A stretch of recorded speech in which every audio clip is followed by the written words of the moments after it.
camera so that we can do this properly. All right, so let's get going. Okay, I'll share my screen.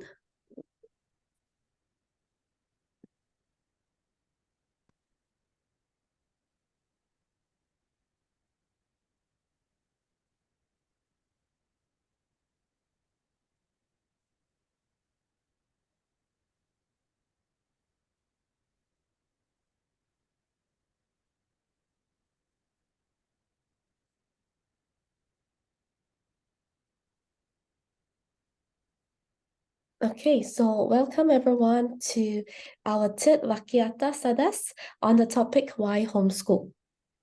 So let's start with defining what is homeschooling. So homeschooling, according to the dictionary, is used to describe people who teach their children at home rather than sending them to regular school or things related to doing this.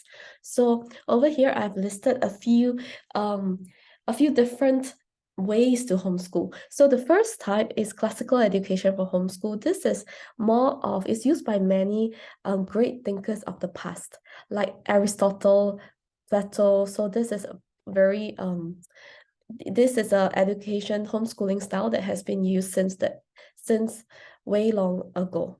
Okay, so the second one is Charlotte Mason style homeschool, where they believe that children deserve to be respected and that they learn best from real life situations. So children in this way of homeschooling, they should be given time to play, create, and be involved in real life situations from which they can learn. So students of this Charlotte Mason method, they tend to take nature walks, visit art museums, and learn geography, history, and literature from living books. Next is Montessori. I think Montessori is the most popular one. So for Montessori, basically it emphasizes on the kinesthetic and sensory learning materials that teach children how to function in real-life situations, closely tying movement to creativity and brain development. So it places importance on giving children opportunity to choose their schedules, books, snacks, and so on. So by making choices early on, children gain a sense of mastery over their lives, which will prepare them for challenges of adulthood. Wait. I want to just make sure that Ma Junyo is able to catch up with the translation. Are you able to do it? Is the pace rate okay, Ma Junyo? Do you think she's going too fast? You need her to slow down. Are you able to catch up with her? Okay, sorry. Firing away. Huh? Is it okay for the pace that she's speaking, or you need her to slow down for you to catch up the translation? Can you type if you feel that you need to slow down?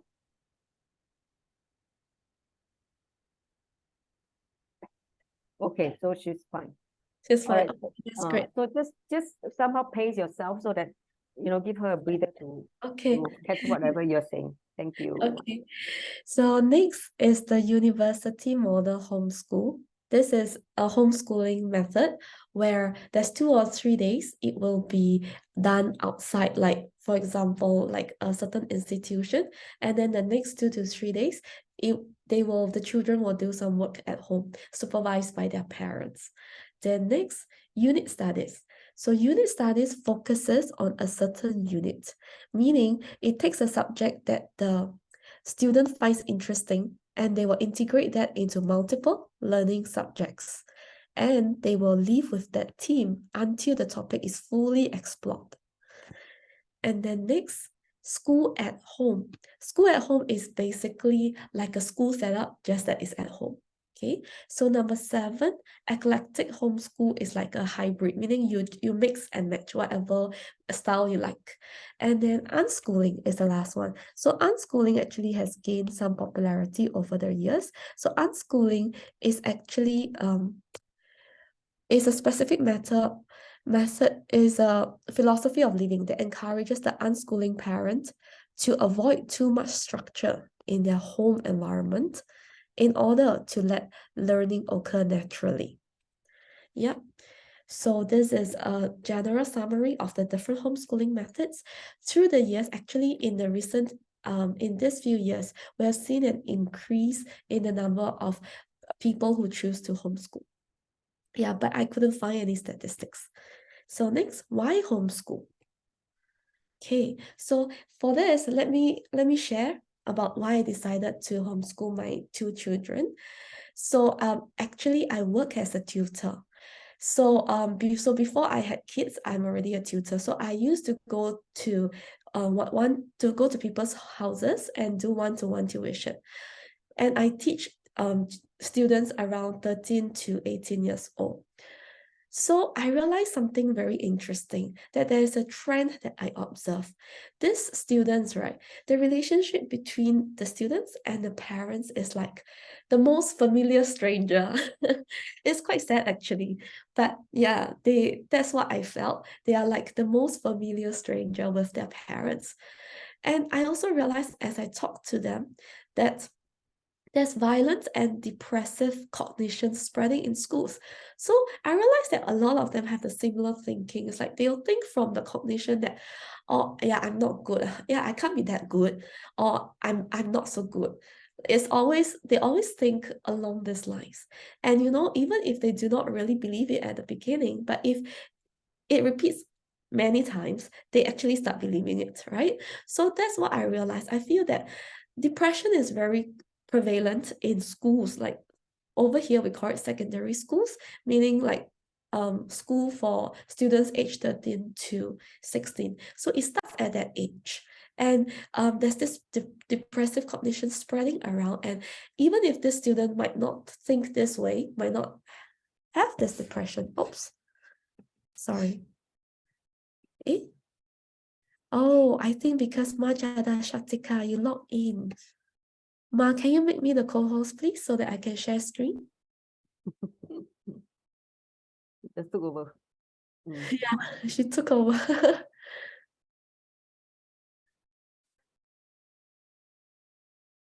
She was sharing the screen. Yeah. Can you put her back as co-host? Yes.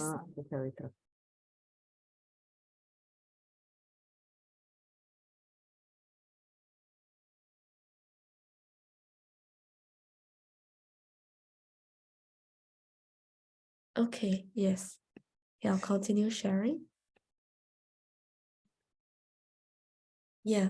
So other than this depressive cognition, there's also violent cognitions. There's a lot of bullying, and it gets more and more prevalent as compared to like a decade ago, for example. There is much more like this kind of feelings of like, finding something wrong with the person. So they tend to find something wrong with the person, and they will really bully them like verbally or cyberbullying. So that is much more common nowadays as well. That's what I realized. And sometimes it's really very violent, meaning I have seen one student who he has sustained injuries. Yeah, and then he was very upset about it. Can you imagine what it does to, like, it's not just about the physical injury, but what it does to his feeling about himself. He must feel that he's not wanted, he's not liked, right? So that is really very upsetting. Yes. So the second reason why I decided to homeschool was because I realized that nowadays they undergo this puberty very early, and they start getting into physical relationship without the maturity to handle their responsibility. So that might lead to things like teenage pregnancy. Yeah, and also, Swamiji also mentioned that, before 21, we should not explore other people's bodies. So it could really affect their gender identity. So this is what I felt that is very important. And also, I chose to homeschool because it allows personalized learning with a more balanced focus on different aspects of a child's development. So meaning the parent has the freedom. The parent has the freedom to choose what to teach to the child and what to focus on without just following the school's route learning methods. So for example, if your child is talented in horse riding or has an interest in horse riding, then you can put that into the schedule without adding more to his or her load. or some people want to do, nowadays it's very popular, some people want to do coding. They think coding is a very important skill. So then we can choose to mix and match this kind of skills without adding a load to the child's schedule. Okay, and of course there is the chosen kids. So the chosen kids are kids who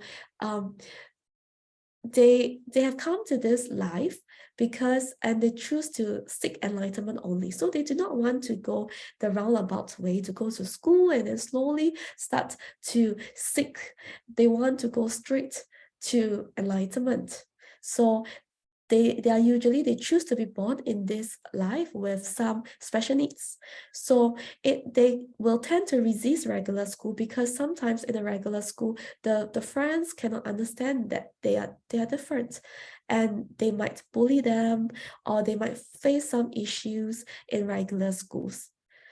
So the curriculum is not tailored for their way of learning.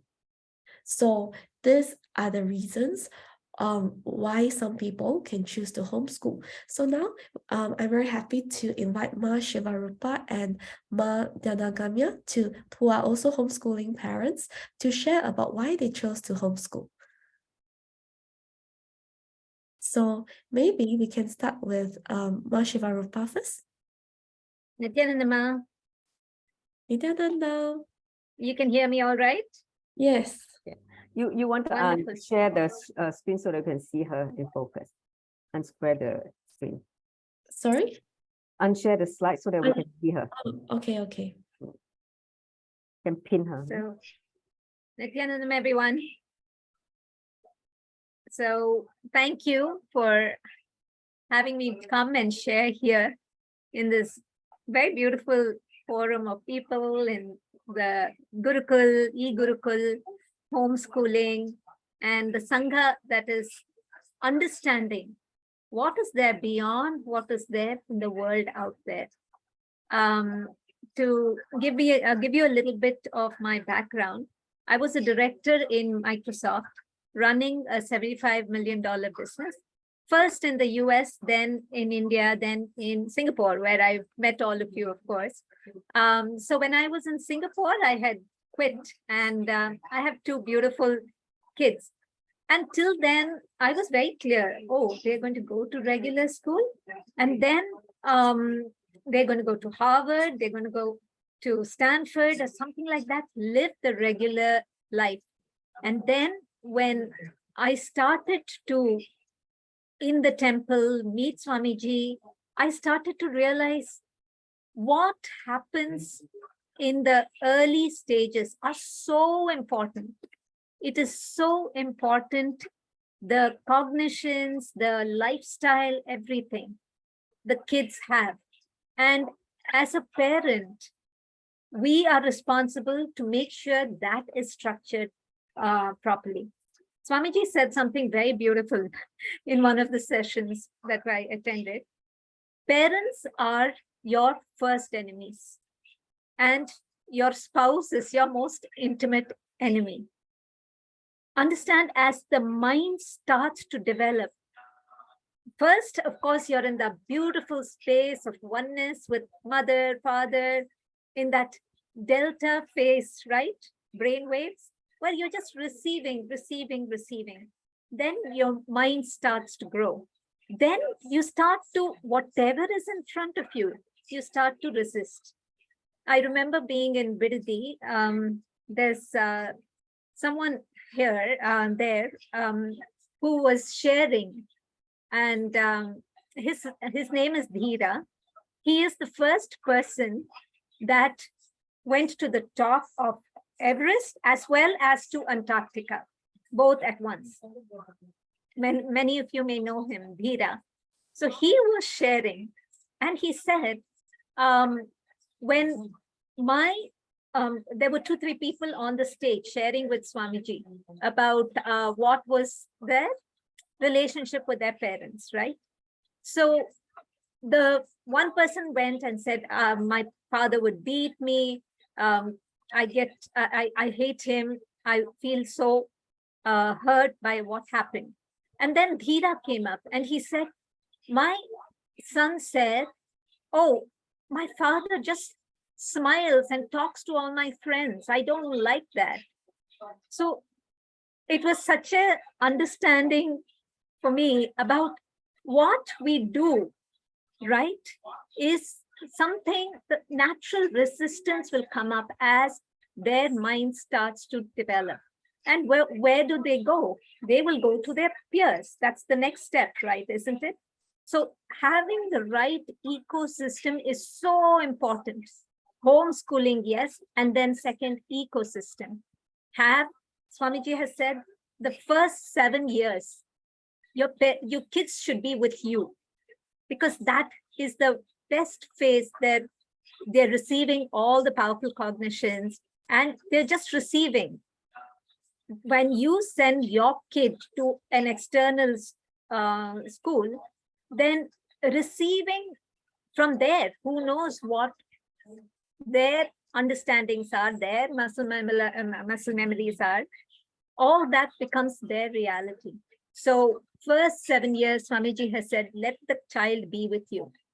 And then after that, it is very important to have the right ecosystem.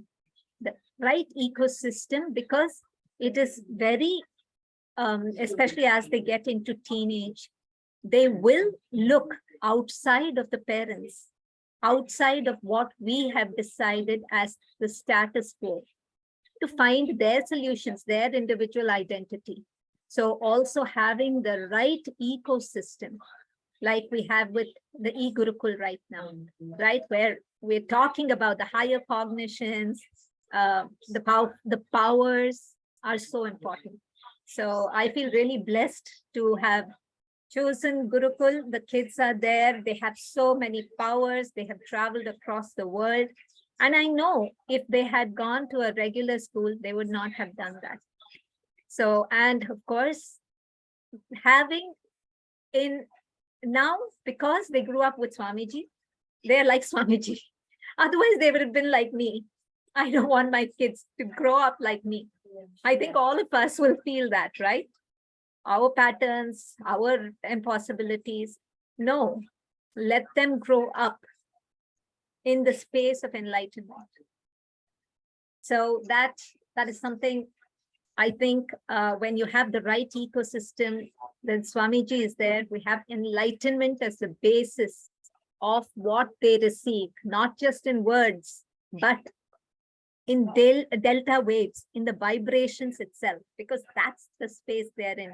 The space of a child is different from you saying, I'm talking, I'm listening. No, they just receive the very vibrations. So I'll tell one other story, which is so interesting, and then we can move on to whatever's the next question.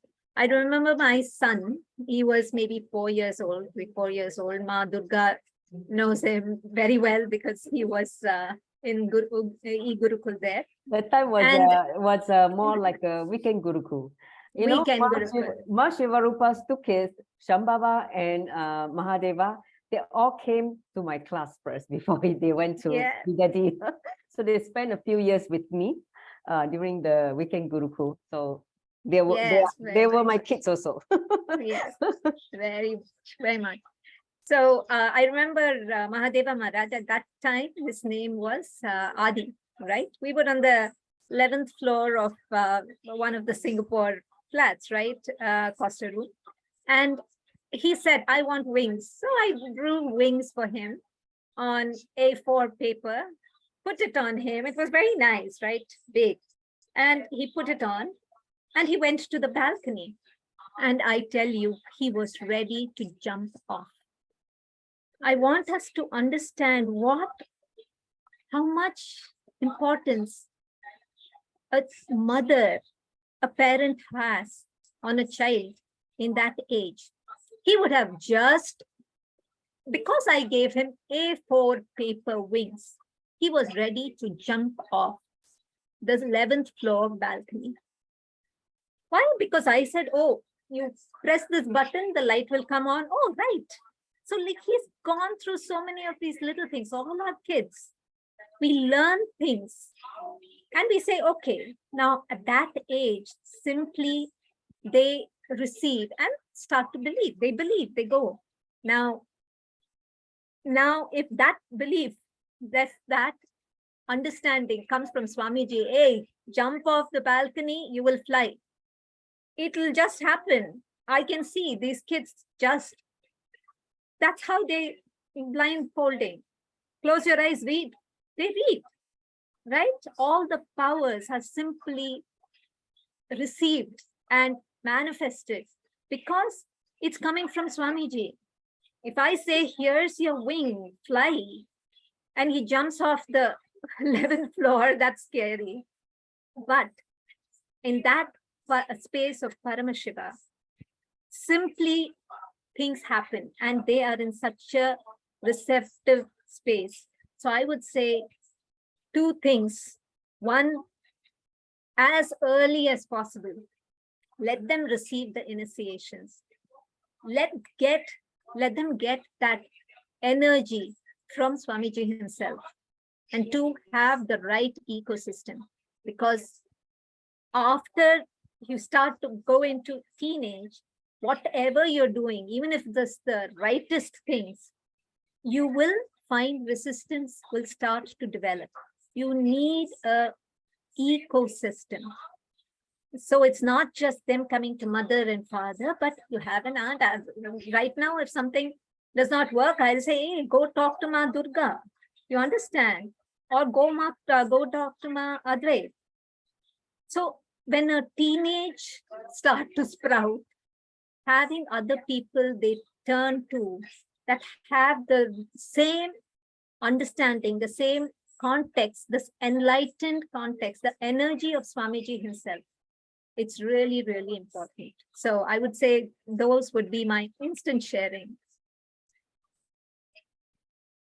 Thank you so much for your sharing. So nice, Ma, to nice. hear from your perspective how you send Adi and Mahadeva Maharaj and then Shambhava to Gurukul. It's been you were then one of the forerunners of parents who to send them, and we're really, really inspired by your clarity and courage to take the jump, because at that time not many people in the Sangha are willing to do it, and I think you were the first one, right? You were the first one who sent Shambhava first. Then after that, all the other parents started to send their kids to the Gurukul. So I mean, I would say hats off to you to take the first step, despite so many obstacles. I remember there were also obstacles that you had to prepare, especially your immediate family, sending, they can't even accept the idea you're sending your child to a place where they don't even know what is going to happen. They don't get to see them that often. So that kind of the grandparents are missing. So, why do you send your kids to Gurukul? I think there was quite a lot of tension initially when she decided to take this jump, isn't it, Ma? Yes, Ma, really. And I feel blessed because I was like on this threshold. I was like, oh my God, am I going to do it? This is only the most controversial place in India at this moment. Should I be doing this to my 7-year-old?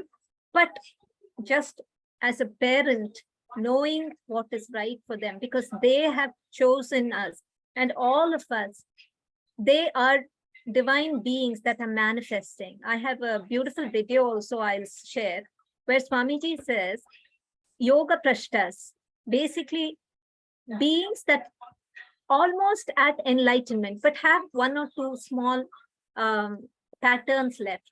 They take birth in families like this, where they're just wearing out the last couple of patterns, and then they'll skip into enlightenment, right? Or someone that will immediately bring them to the Guru, the enlightened master. So I'll paste the link, Ma. You can maybe play that. So all of us, we should know that the fact that we are here and having this conversation in Swamiji's space means your child has taken birth with you, with us, because we are just taking them to their enlightenment. And we have power. We can, until a certain level, right? So what we can do for them is when they are young, just get them as much energy from Swamiji as possible, beyond our mind, from enlightenment itself. And then Swamiji says, don't be like a net. When they make decisions, be a net so that when they fall, you catch them. Not the parent that I used to do, and I know we normally do, we say, don't do this, this is the right thing. Oh, you want search on Google. Oh, this is the best thing to do. No, let them develop their enlightened space. The first thing Hinduism does is Gayatri Mantra. And Gayatri Mantra is the awakening of the multiple dimensions, their understanding of beyond this binary logic world. And when that is awakened, they are much smarter than us. They start to give us so many amazing things, if only we know how to listen to them and we can hold them. Be the net such that when they fall, we are there. Because they will fall, because they are experimenting, isn't it? Always lead them back to powerful cognitions, to Swamiji, to enlightenment beyond our ability to hold them. So I will send you the links, Ma. So thank you. It's been what a journey. So shall we now let Janakam and Padma to share? Because I think they're supposed to be the next one commenting how their journey to homeschool their kids. Ma, happy birthday, Ma. Thank you. Today's my birthday also. Madhunka's birthday. Wow. Yeah. Happy birthday. Thank you. Yes. Yes, my name is Manitya Dhyana Gamyananda, and this is Sri Paramarupa. So we have 7 children. Now we have 7 children, and we homeschool all of the 7 kids. Oh, well, so our older ones who are now above 7, we have started to do homeschooling. Where the rest, we've just let them, as Swamiji said, don't teach them anything logical until they have reached the age above 7. So now we are homeschooling our older children. See, it wasn't even a thing, sort of, No. because we started with Swamiji before, when the kids are very little, there was not even a thought of, it was more of a thought of not go to school. There wasn't a thought of homeschool. It's just, oh, now she's over 6 or 7. Now she has to go to school, or now we have to just do the paperwork. Like that was all that was going on. And so now it was just a sort of initial step to sort of like what Shivarupa was saying, is that we are responsible in holding that space, creating that ecosystem for the kids, and that we are responsible, that we don't want them to be out there and getting all these cognitions. We've already got them, we've already been through the system. Why we need to, we already know what the result of that is. Why should I give it to my kids? That's why we came to Swamiji.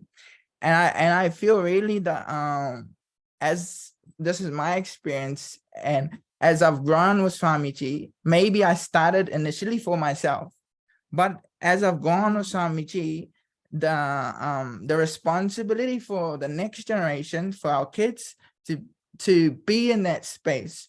And I feel like for me, the biggest thing was as who else is gonna give their kids or Kailasa the upbringing better than his own disciples, like from the very young age. Only us as his disciples, we can at least start them off on the right track. Maybe they are not eating non-veg, maybe they are not getting the school, the society cognitions from the birth. Just these basic things we can start from, so when they're a bit older, they are prepared for whatever Kailasas, whatever is the plans for that.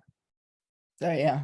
Yes. So when we first met Swamiji, we had 3 children, and the youngest was only about 1 year old. So they had, before we met Swamiji, we were non-veg, and they had been brought up just for like 2 years, 3 years now. But if you see them now, my oldest daughter is 10 years old. She cannot even look at any meat products or anything. She doesn't even remember having it. And she said, I've never had that. I've never had non-veg. You know, she says non-veg. She doesn't say meat or anything. She says non-veg. I didn't have non-veg food. And whenever anybody comes into their space, family members who are not non-veg or who are not vegetarian, I mean, they come into their space, they say, she tells them the powerful cognition, you shouldn't be eating this food. It is not good for your consciousness. They're telling them, enriching them with their powerful cognitions that they've been brought up with. This is we have a 4-year-old. Yeah. She's like, gets very annoying because constantly, and the same 5-year-old, constantly they'll ask the same question again and again. They know the person is eating non-veg again and again. Every time they see them, you eat meat. You eat meat. They'll constantly be nagging at that, you know. So because they understand from very young age how everything is a living being, you know. So they go and enrich others with what they've, and they're not even 7 or anything. They're just 4 or 5-year-olds, a 3-year-old as well, telling the people you shouldn't be eating meat, you know. And I feel this is just the ecosystem which we bring the kids up. See, like we wanted to like we really wanted to create that whole space, and like this is our experience, you know. We wanted the kids to be prepared for Swamiji, so whatever they decide in the future, that's their thing, but at least I can be responsible right now and give them what the most important things now. See, as a parents outside, because we've had it many times, you shouldn't force your kids to eat vegetarian food. But the same question should be asked to you. You force your kids to eat McDonald's, KFC, all of these foods. They have no choice. By just your decision, you are already deciding for your kid the whole lifestyle. You're deciding the kid doesn't have a choice about going to school, about learning these different topics. Because society has decided this is the normal, this is okay, you know, but we decided, no, let us follow our guru and let us create this foundation. And it's been I feel it's so successful. You see the little kid, she's only 3 years old. Whenever she wants something, she'll chant Om Nityananda Parameshwaram, and then I'm going to the park. I'm going to the park. And then we have to go we're off to the park. You know, she's manifesting already from a young age. She's having that cognition, I am Paramashiva, and she's manifesting from that. And it has come from since doing homeschooling. See, the kids have their routine, and they do, so mainly they learn Gurukul based. So they do their pujas in the morning. All the kids from our youngest son, who's 1 year old, he comes and does puja as well. He sits on our lap and he does puja with us. So from the young age, they're getting brought up to do the yoga, the puja, everything. The 3-year-old, she knows she won't even touch food before she does puja. Does say even having a shower, she has to make sure she has a shower before she amazing. Does puja. They're living like Swamiji. Oh my God. Yes. But even I was shocked. I didn't say you can't eat or anything like this. No. Because she hasn't done puja, she's holding her naivedyam and waiting till she does puja. She's like this. See, they're just naturally aligned to Swamiji's bio memory, muscle memory. So amazing. Yes. Yes. But that is, and then see what happened, Ma. Because that decision, because we've decided to raise our kids in that space, like we were blessed to be living in the temple and being with the deities 24/7, and like Swamiji provided, we never thought of that, like we'll be there, and next minute we are all living with the deities. They are doing abhishekams, they are doing pujas to the deities, they're doing alankar, and all they're the just so celebrations. much. Yes, they're living just like, I feel they're living just like Gurukul kids on the outside. As much as they can, they're in that ecosystem. Maybe for us, Swamiji's like making it easy for us. So he keeping us here and you having all of the support and everything. It is truly a blessing, man. Like whatever the fears you're having, the kids, our oldest daughter, she just learned reading by herself without even We didn't teach her to do. We made it. Taught her a few words, but then she started reading the Living Anatama Bhagavad Gita, one of the big books of Swamiji, and that's where she learned how to read big words. You know, she started learning that on her own. She just started. So you don't have to have this fear that they're gonna lag kids behind. are Have any problems learning. They're not going to have any problems as long as their cognition, and you decide, okay, my kids are going to live in this way. But I think the main point is that why we are deciding for homeschool, like especially as a sangha, we are not a normal homeschooling. We are deciding for what reason you're deciding to have your kids in homeschool. What do you want to provide to them? You know, do you just want to like a normal outside world? Many people do homeschooling, but why are you deciding as part of Swamiji Sangha? Why are you wanting to do homeschooling? You know, that's important. Yes. So there was another question that I heard from the other Ma. She was saying, just for one story, we sent our kids to primary school, which is the first preschool, for one term of school. And during that one term of school, they had received like really powerless cognition, like, okay, when are you going to get married? These kids were only like 6 years old, and teachers were asking them, when are you going to be married? Or how much kids do you want to have? And I remember them coming home and they were telling me this, and I said, what? I said, why are you asking me this question? She said, oh, my teacher said I have to ask you and write down this plan and whatever. And I was like, okay. Then they never went to school ever again. Ever since that time, they came in and they're asking a 6-year-old and a 5-year-old, when are you going to get married? Like the cognitions which they're giving to the children, they're going to grow up with that. And this is when I heard this one, I said, I refused, and I said, Nema, they're not going to school. They're just going to be homeschooled from then on. Because if you look at it, the system is just teaching them this way, and I didn't want the kids to be learning about that when they're at such a vulnerable age. So there was another experience of why we chose homeschooling for our children.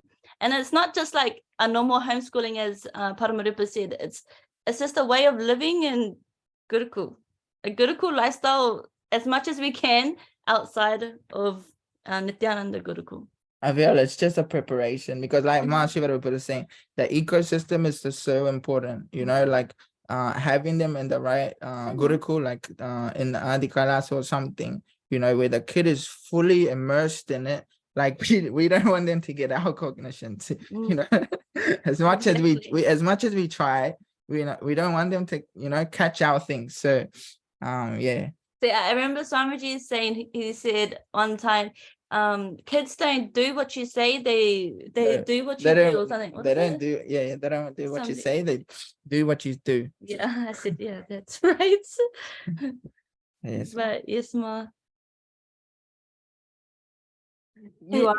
Both of you are just really, you know, living, you know, up to Swamiji's really Anyapyara of you know, the parents of his disciple, really bringing your kids in the so-called the temple, around the temple-based lifestyle. I think that is the most greatest blessing, you know. So yeah. I mean, because your kids come to my eGurukul class, right? And I can see how they flower, and they are just absolutely divine being to be around with. They're so joyful to be with, you know. So I'm really, really happy that, you know, you guys are really, you know, sticking to the way how Swamiji, you know, talk about how the kids should be brought up to protect their innocence and ensure they become, you know, they reach that, you know, they radiate the state space and powers of Paramashiva. as early as possible, because they are not polluted or they are not corrupted by the outer world stuff. See, like for my case, I didn't have that option in an earlier time.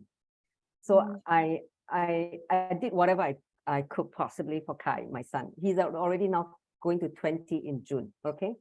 But one thing I'm glad I did, okay, is I brought him to Swamiji as early as possible. The moment I know Swamiji, I was like, okay, I have to introduce Swamiji to Kai. So when he was 3 years old, when I first met Swamiji, I just start telling him about Swamiji's life, his miraculous lifestyle, enlightened master. So at a very young age, he was already being, in a way, he started to understand about this level of consciousness. So by the time he met Swamiji physically, he was just so ready to embrace him. So, and then of course, I tried as much as possible to bring him to Swamiji for initiation. You know, when he was very much younger. I think he got his first initiation at the age of 6. So then, of course, subsequently, I tried to bring him to him every year. At least every year, December is holiday time with Swamiji. So that was, you know, the best I could do at the time. But I'm glad that all those initiation by Swamiji kept him in Swamiji's, you know, his cosmic womb.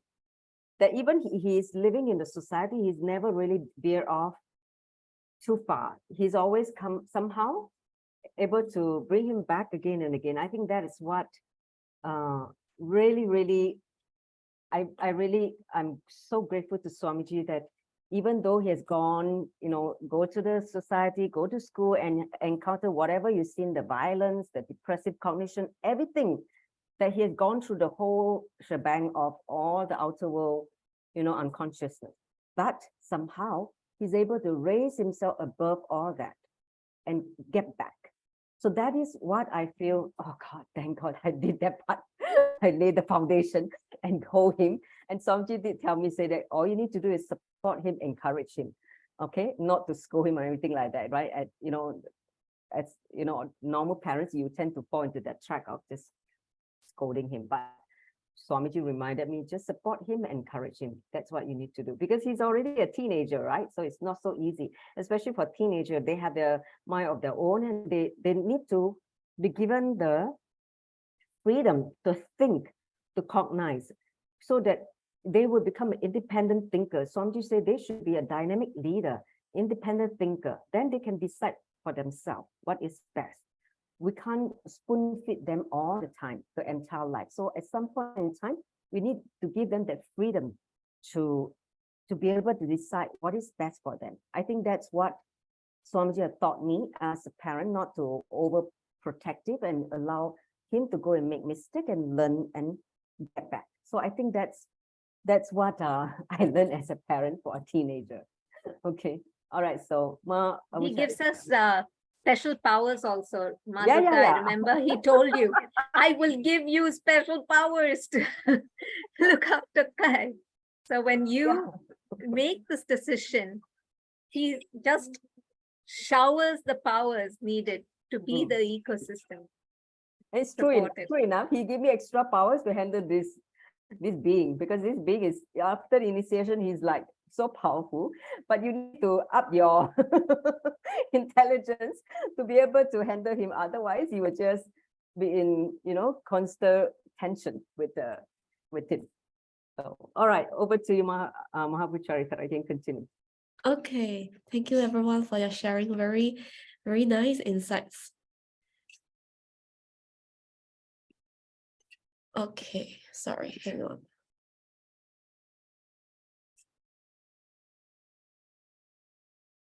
Okay, so next we are talking about the benefits of homeschooling. So actually, I think we've already discussed, many of us have already discussed this. So I would say the first thing that we'll be able to do with the homeschool is, I think, Dianagamya and Sri Padmarupa have mentioned this. So we are able to have a healthy lifestyle and diet. So we are able to do our spiritual routine, do puja, yoga, as well as maintain our Sattvic diet. So we are able to adjust that according to, what we believe in, because in outside school, it's actually very hard to find vegetarian food. I'm not so sure about other countries, but in Singapore, like the school below my house, because my children are 4 and 5 and 7 this year. Yeah. So the 7-year-old was actually supposed to go to school, right? So, but we hear from our neighbors that there's no vegetarian food there. So can you imagine how hard it is to eat Sattvic food? Okay, the next one would be conscious sovereignty. So we also call this personal power. So we are able to train the kids to be independent thinkers by deciding what they want to do at what time, and practice how to exercise their will since young. So, it's consciousness-based and not rule-based. Okay, because if you go to school, I've noticed like my friends with children the same age, because they go to like preschool and then they are in primary school right now. So I've realized that because in preschool there's so many children, right? So they need to have a certain format that suits so-called everyone, right? So everyone needs to follow a certain schedule, and there's not much space for the child to express himself or herself. So the huge benefit of homeschooling is that they can decide what they want to do at what time, how to do it. Yes. And next, because of the conscious sovereignty, they learn to have responsibility. They learn to be responsible for their choices and actions. So consciousness-based and not rule-based. It's not like in schools where there's a lot of rules that we have to follow for the benefit of everyone, right? But so over here in homeschooling, we can make it consciousness-based. So, and when the kids, they learn to exercise their will, they learn to be responsible for whatever action they choose to take, whether it's correct or so-called incorrect. It might lead to, because some decisions might lead to not so desirable consequences. So this results in a grounded and stable inner space where they are continuously in the cosmic dance. So because they do not have the incompletion of being forced to do things that they don't want to do at that point of time. So therefore, they are able to flow with life. And so their inner space, they're very grounded. So in fact, I've just recently, my friend was telling me, my friend with kids roughly the same age was telling me that, hey, your kids are quite different. Your kids can actually sit for 2 hours, and that they have a very good relationship. Because one of the most common problems that parents face is that siblings always fight and quarrel, right? I think that's a very common headache that parents have. But because they are in Swamiji space, so they do not have this fights or violent outbursts, and they are very grounded and stable, and they are able to concentrate, they're able to focus. Yeah, so that is what I realized are the benefits of homeschooling. So next, I'd like to invite Ma Shivarupa as well as Ma Dhyanagamya and Sri Padmarupa to share about what other benefits of homeschooling you have noticed. Like, do you have anything to add? If I may, Ma, if they had been out there in the world, they will be playing with Barbie dolls, changing her dress and all. Right now, they talk to Devi, they play with Ganesha. So, especially the way you're in the temple, Ma, simply more than we can see, they are interacting with that energies. That Swamiji is what? Sarvadeva Devi Swarupa. He has manifest as that very embodiment of all the gods and goddesses, the energies that are there, so that in a body like yours and mine, he can talk to us. He can tell us in English what is there in the ancient scriptures that we don't know how to read, right? So I think that ecosystem, being with the temple, it's so important. It's so important. I feel really blessed to have been in Bidadi and Dhyanangamya and Padmarupaya. It is more than we can understand. They are interacting with the gods and goddesses. So just mentioning that, Ma. No, Ma, true. I think that that's the actually best benefit of homeschooling is that if they weren't in homeschooling, they wouldn't be in temple. That's a fact.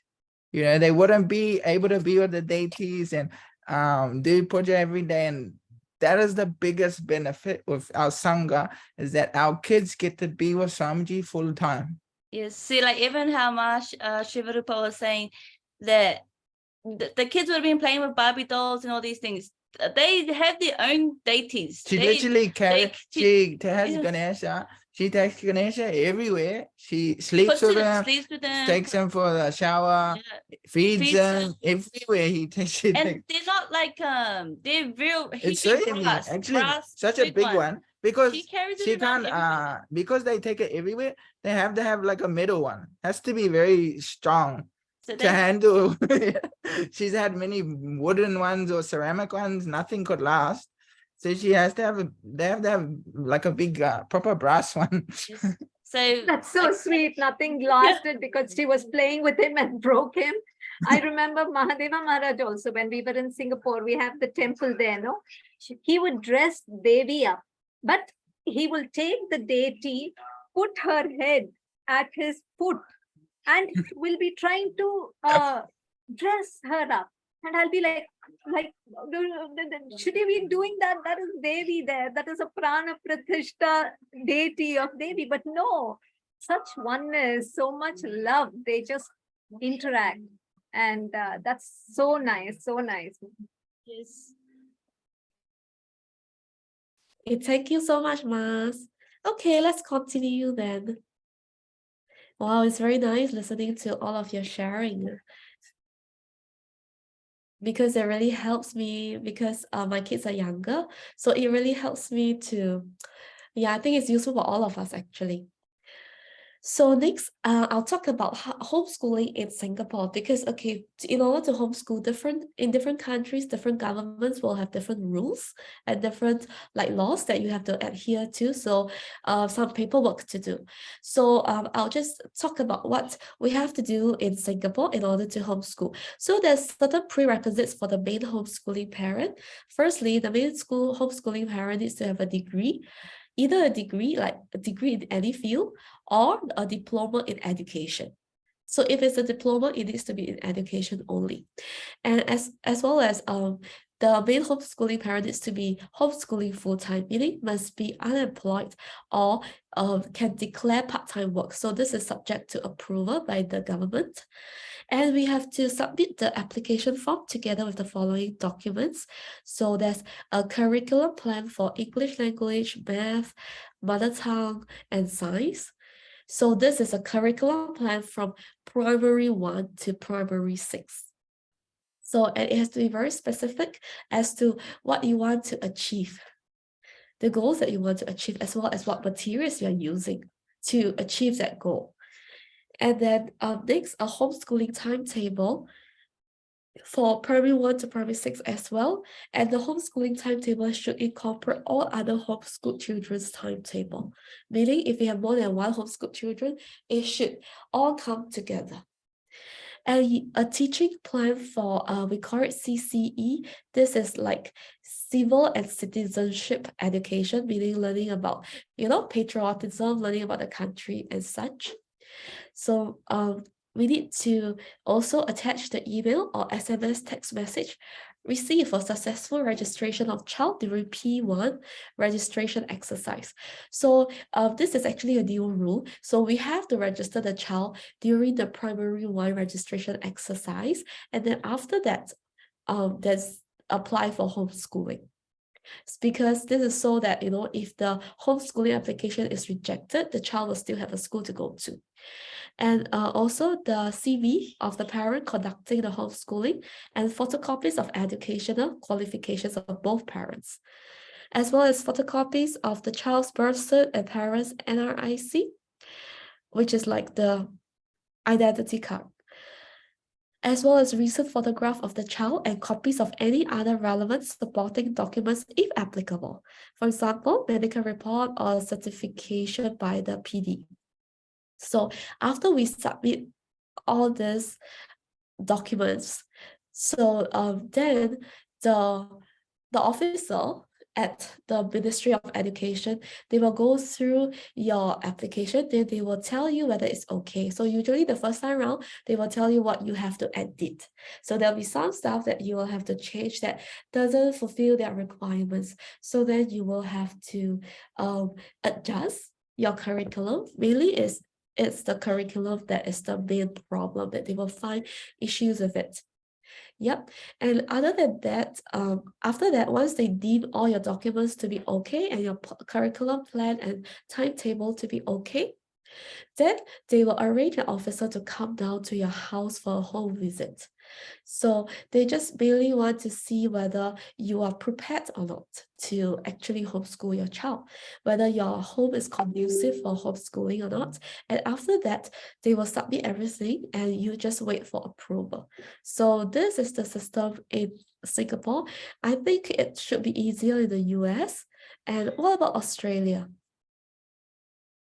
Maybe Madhyanagamiya and Sri Padmarupa, y'all can share what's the paperwork. Is it similar? It's very, I feel that your one is a bit more paperwork. Our one's like you don't have to have any diploma, as long as you just have to. For me, I did it for all the kids, and I just had to register the child. I didn't need a birth certificate. No, but I think, see, when I first looked at it, I was feeling overwhelmed at the start, you know, like, oh, they asked for so many things. But as soon as you decided, Swamiji really blesses, because you have all these requirements that they have to become test or whatever that comes. Swamiji makes it so easy. I feel that's the main context. It may look like it's very hard in Singapore, but it's possible. Yes, like we do have to fill out lots of forms, but for us it was very easy. We had to come up with the curriculum as well for the kids, and for the curriculum, like so yoga. I put Nityananda yoga for the PE, physical education. I did Sanskrit for the language. I did everything I could based on to be authentic to the curriculum. I did everything. So now when we go to every 2 years, they have a review of what your kids are learning, and you have to submit a report. I say this is what they're doing. Nityananda yoga, they're doing Sanskrit learning, they're doing all these different things. It's very, I think it's just what you decide, it can make it happen. And then Cosmos is supporting us. It was very, very simple for Australia. Oh, that's great. That's really much easier. Yeah, oh yeah, now that you say it, yes, now that I recall, so every year we also have to submit some documents so that they make sure that you are doing what you should be doing. And then next, let's go on to, yes, common doubts. So I think this part, yes, I think we'll do like, okay, I noticed that these two questions are a bit similar. So therefore I will answer, like, I think we can do both at the same time. So I think a lot of common doubts that parents will have is, can I do it by myself? And can I prepare my kids for the world? So now let's invite maybe Ma Shivarupa, you can share first. Nityanandama, I will say the ecosystem is so critical. It's so critical. I touched upon it before also.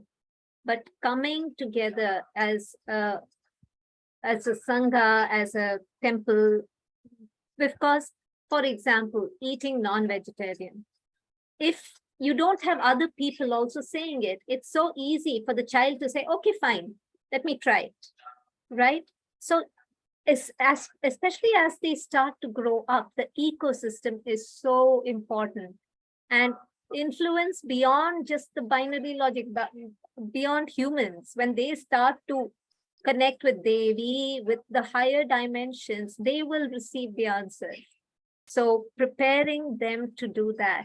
So I will say doing it by yourself with what you think of as you is, I would find it really, really hard. But because the ecosystem is there, because I know it is Swamiji taking care, know that he is taking care in every way possible. I know it is simply done. So I would say doing it by yourself is hard. It'll be very hard. But when it is Swamiji that is taking care, you have said, yes, this is what I want. Simply, he will take care. And because the reason the kids are there, what is their prarabdha karma? Why have they come to this earth? That will be fulfilled. It's not for anything else. What they decide to do, they'll be empowered, powerful, and have all the right things opening up for them to do that. So doing by yourselves, I will say, is impossible. It is impossible. I don't think I could have done this.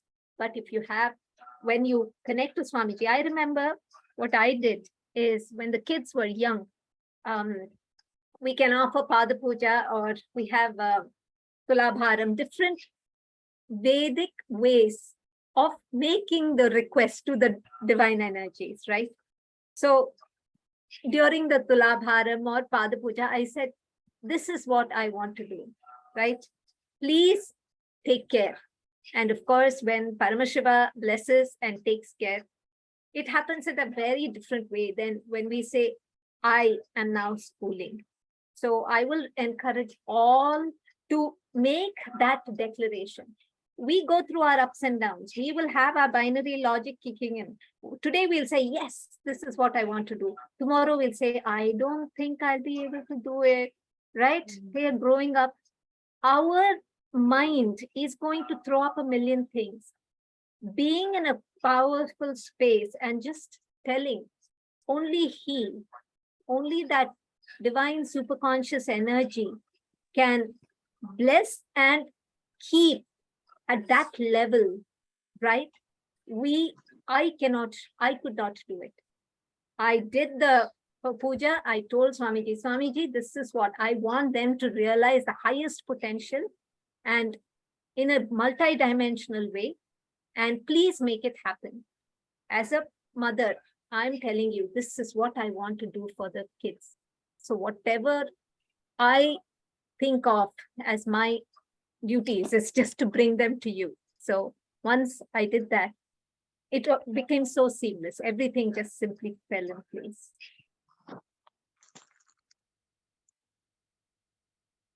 Thank you so much, Ma. What about Ma Danagamya and Sri Padmarupa? Yes, Ma, I think exactly what Ma Shivadebora was saying.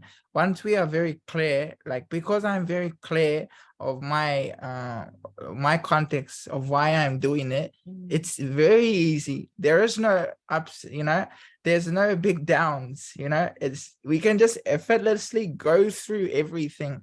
And one amazing thing is, when the kid is going through something, they're going through some incompletion or something, literally somebody will give the solution. It will just come from somewhere. The book, the satsang, anywhere, he will give me the exact cognition I need to give the child, and the solution will be giving, because what's the alternative? We give them to the school where they raise our kids, where they create whatever they are, whatever their agenda is, and they create the kid. So if that is what you want, you can go towards that. But if you want to take responsibility for the before 7, while you're having them as young, if you want to be responsible for their reality right now, then you can take that responsibility, and you don't have to feel overwhelmed, because you are taking that power, and Swamiji definitely supports us.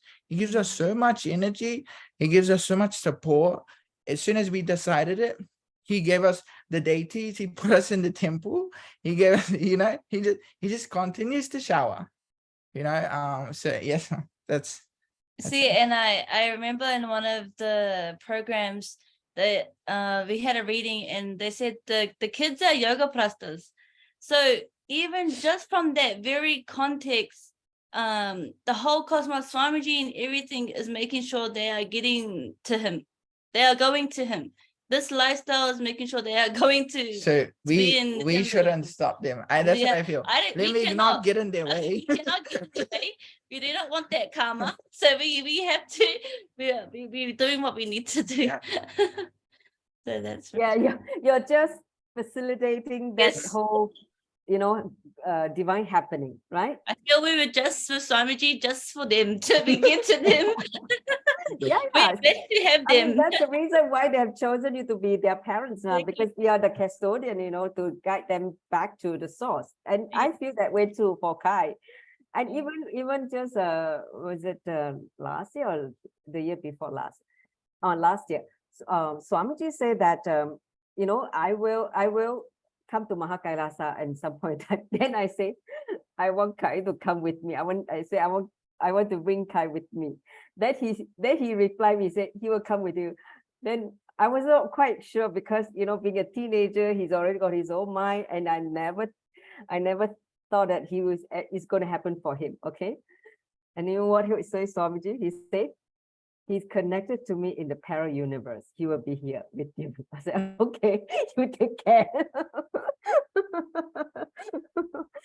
So every time when I just say, this is your responsibility. Please take care that whatever is happening, let him go through, and then he can come with me. So I know he's taking care. That is the most amazing thing. When you trust the Guru, he will just simply take care. All right. What about other parents? You want to share, your view about homeschooling and the doubts that that you may have or that you are having?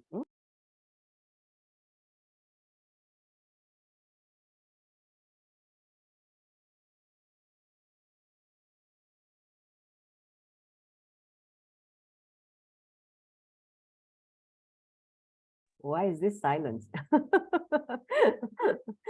on, it's supposed to be Vakyathar Sadas, which means you come in and contribute your point of view, a debate, a spiritual, healthy debate. Nobody is right or wrong. You're just sharing your point of view or what you're going through so that we can all learn from each other. Okay, so there is a whole point about Vakyathar Sadas, because Swamiji said that Vakyathar Sadas is, you learn the next 25% when you talk among your peers. First, 25% you learn from the Guru. Then you learn from your own cognition. The third 25% you learn when you discuss. You discuss among your peers, right? So and then the last 25% is when you become an acharya. You teach this, So I say at least now let's get to the next 25% so that you have at least 75% of the knowledge of this subject. So please participate. Otherwise, you'll be just Mahashivarupa, Mahabrishparitra, and Dhyanagamya, Pamarupa, and me talking on it. Then what's the point of your coming? We can have just 4 of us in a room and then we just chit chat, right? No, please contribute, okay? Those of you who are acharyas or you're already parents, who have witnessed the homeschooling, or you can speak from different capacity. And I really want to encourage all of you. Even Shankari can talk about it because she's also a tutor, I'm going to share. Yeah, I'm not parent, but I deal with kids as a private tutor in Hong Kong for a long time, over I think 20 years. I also taught in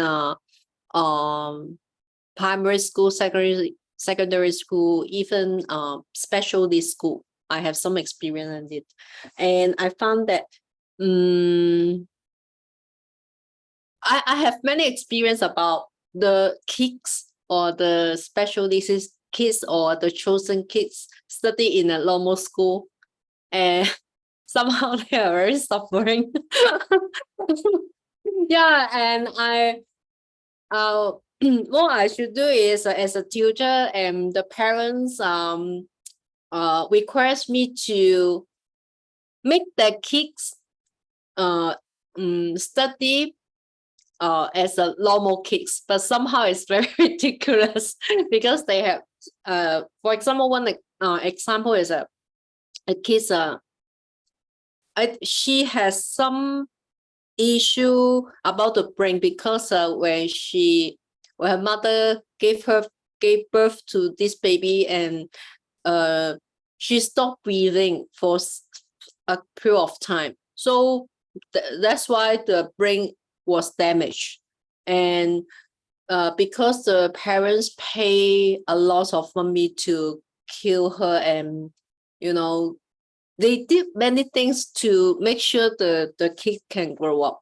So when I have sessions with this kid, she's already in I think 9 or 10 years old, but she's only study because she delayed in studying. So at that moment she studied at primary 1 in a normal school, and her mother requests her to study as a normal kid, but somehow it's not possible because she's not at that moment. I haven't yet met Swamiji yet, so I didn't know how to handle her. I just tried to make her comfortable to study, but somehow when I do with this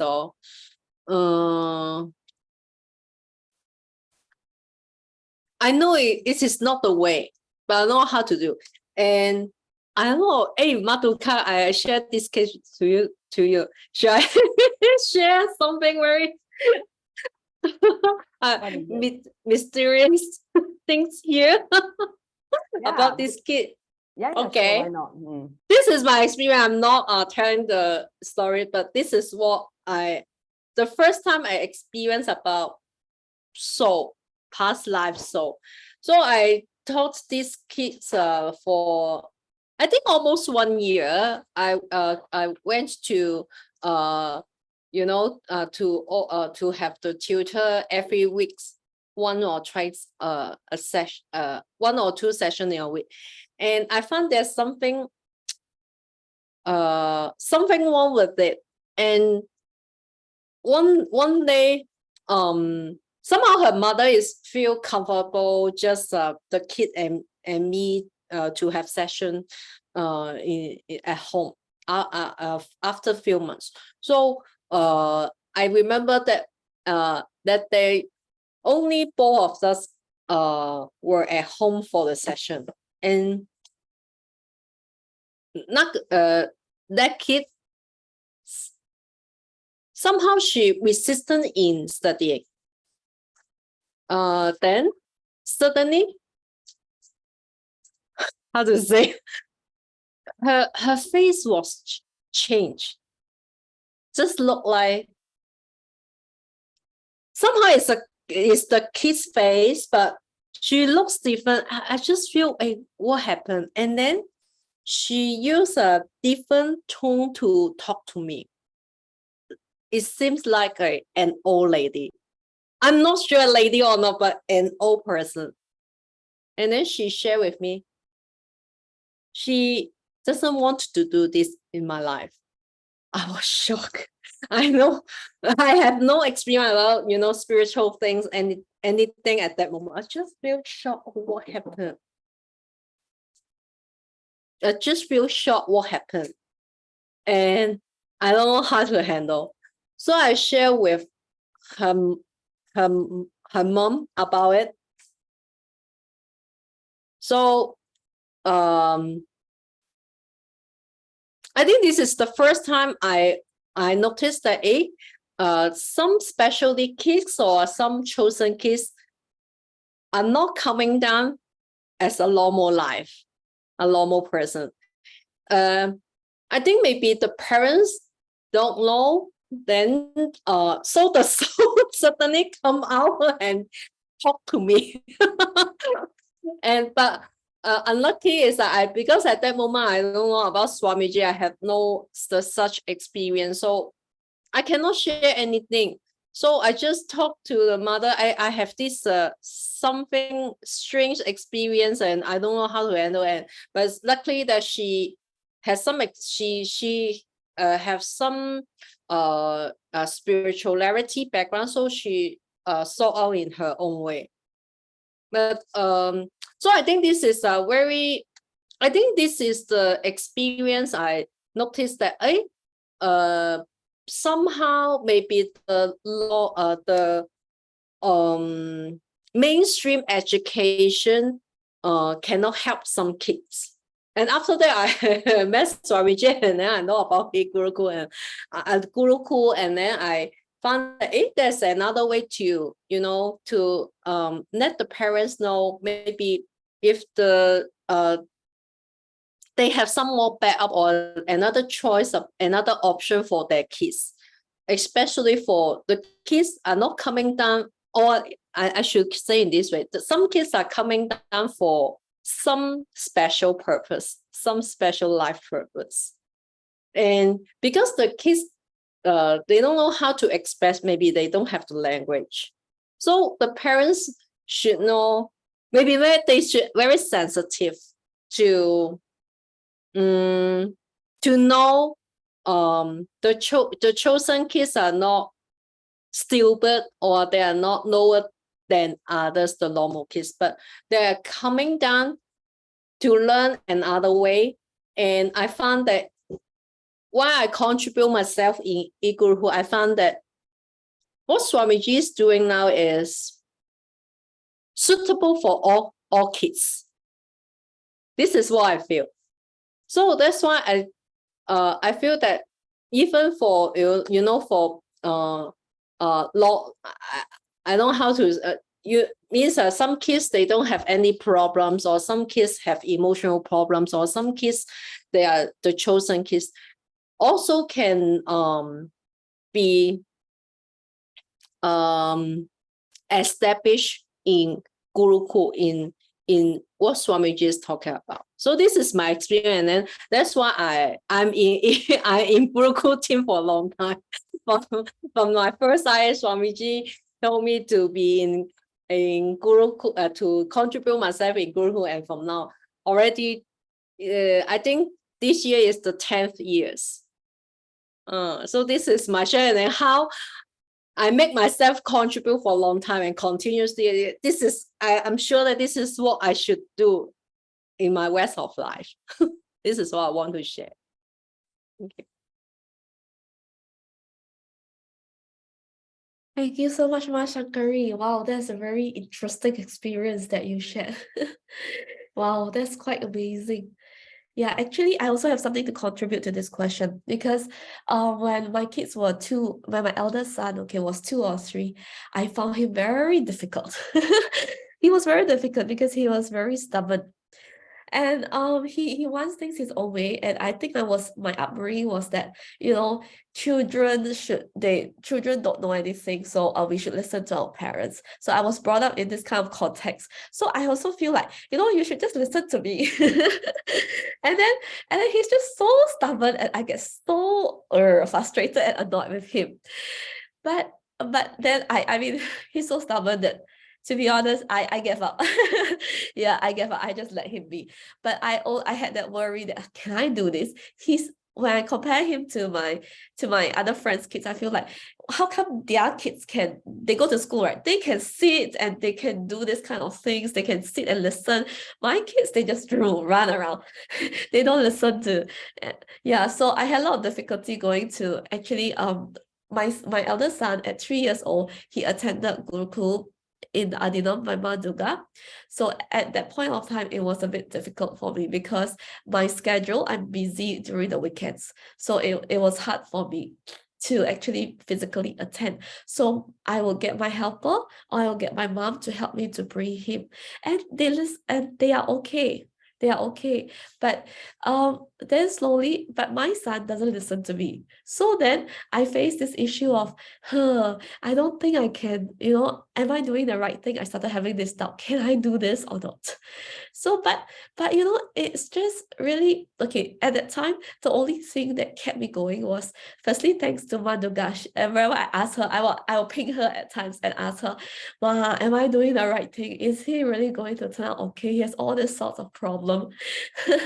But then slowly, the one thing that kept me going was, I feel that I realized that it's still better than going to school, because they choose what they want, and And it is good to inculcate that from young, right? So it's still better than going to school and being forced to do like a set of routine that you do not want to do. So that was the one thing that kept me going in the direction of homeschooling. And now it's amazing. He is turning 7 soon. In fact, actually next week. And like I was sharing just now, so-called compared to other kids his age, he's actually much more stable. And now they are the ones who cannot sit. Because right, when you're 2 or 3 years old, you just listen to whatever your parents tell you. So therefore, at that point of time, those kids that go to school were able to do so, but my kids, they were not, because they were taking the time to explore themselves, right? But now when they are 7, so the kids have their own mind already. So then those kids that go to school, slowly they do not listen to their parents or the teacher. And slowly I realized that, hey, my kids, the opposite is happening to my kids, that my kids are becoming more stable. So yeah, that's something to share on my end. Interesting, huh? Yeah, very interesting. I was actually quite surprised. Ma, see, that's exactly right, because like in the society, they're telling us, like, they teach us, oh, you should like good manners, like you should your kids should be settled and all of this thing. Actually, even Swamiji said his kids are very raw, like they're very unconditioned, and they have such an innocent space. Our kids from 5 o'clock in the morning till midnight, they are just running around crazy. You wouldn't even know, and then just like in a blink of an eye, they're out like a light. Like they just till they when they wake up to when they go to sleep, they're just exactly the same high energy. Like a There's no in between. free spirit. Even our eldest child, she's so intelligent, but very innocent as well. She's able to play with the 1-year-old, 3-year-old in the same games, in the same level, but also having the intelligence. So don't worry, Mother. I think they are also, some of these kids are like very intense. Yeah, I know. Ma, they do all sorts of things. I remember when we were in Malaysia, there was a kalpatru going on, and we were saying, Swami, this is the boon, this is the boon. All the people had lined up. Then Swamiji called Mahadeva Maharaj. He was Adi, and he said, Adi, what do you want? He said, I want all the bananas. So all the bananas, Swamiji usually gives bananas, right? In Kalpatru, the whole plate of bananas, God blessed, Swamiji blessed him with. So those kinds of things which I would have said, oh my God, that is not the right thing to do. Ask for your banana. Why are you asking for one? But the free spirit that is there simply comes up. So, and Swamiji is there to bless, and mold it such that the enlightenment, maturity sprouts. Actually, we all enjoy the whole innocence and free-spirited, nature of these kids. I tell you honestly, when I saw Kai when he was younger, he has no fear. He was just going like crazy. When something it attracts him, he just run like one beeline there. And then I have to run after him, and he runs super fast, right? He's so strong. And then you will be it's a challenge as a parent of these special kids, okay? Because they're so powerful and they're just fearless.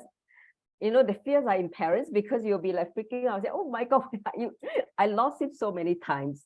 Okay, I lost him in the park. My husband, I lost him in the malls. So he constantly got lost because he's so fast. So that is a challenge that we face. But you can see the innocence and the whole being is just so powerful. They just, whatever they attract them, they just go for it. And it is just amazing to watch all this, that so much possibility lies within them. And if we know how to support them and help them to flower, I think, these kids are just going to be such amazing beings on planet Earth. So I think what we want to do is what we, as parents, is to help them move in direction and in constant connection with the source, which is Swamiji.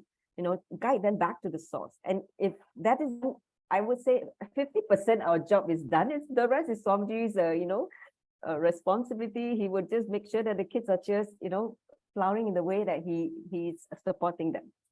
All right, next. Okay, I'll just like to add one last thing because I realized that we never answered the can I prepare my kids for the world?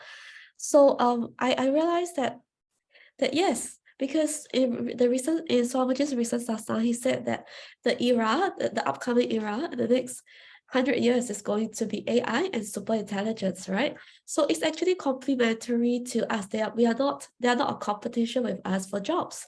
They are complementary because they can take care of the everyday daily routine, and we can focus on what we do best, which is consciousness. So for the world, the current schooling system is actually might not be so well prepared, might not be so good in preparing the kids for the world, in fact, because whatever they are teaching now, which is mainly still like, route memorization, and there's some creativity, yes, but we have to say that that is still a bit lacking. So therefore, I would say that in fact we can prepare our kids better for the world than the traditional education can. Yes. See, Swamiji said the current education system is outdated. Whatever you can Google, you don't need to study, right? So, but what school is teaching the kids out or whatever can be found already in Google, right? So what the kids should learn, because that is something that I just immediately clicked with me, is like the children, Swamiji's kids, they should just, what do you call that? Bring the whole consciousness to the next level. They're here for big things. They're here to add juices to humanity. They're here for all these different, possibility. They're here to live, their life and lead humanity to the next level of possibility or expansion. And if we support them, and definitely what Swamiji talked about, superconscious breakthrough, it is only going to happen through the next generation, future generation, because they are the one who are going to be prepared by him for that ultimate breakthrough. So I think our role is to make sure that we hold that space and create the ambience, Vatavarana, right? Like what Ma Shivarupa was just saying, the ecosystem, for them to flower and have the patience for it to happen, in his time, not our time, because I've seen many parents, they're so impatient, they lose, what do you call that? They have all this stuff, but they don't really, have complete trust in the guru to be able to, and trust everything to guru to take care. So after they see what is happening in the society, and then they start running away and start to pull the kids out from where's the Gurukul or whatever, and start to meddle with the whole process. And that is very, very, actually very sad cases. I've seen quite many kids who got pulled out of Gurukul just because of kind of the insecurity or the doubts by the parents. So, it's just going to be a big missing.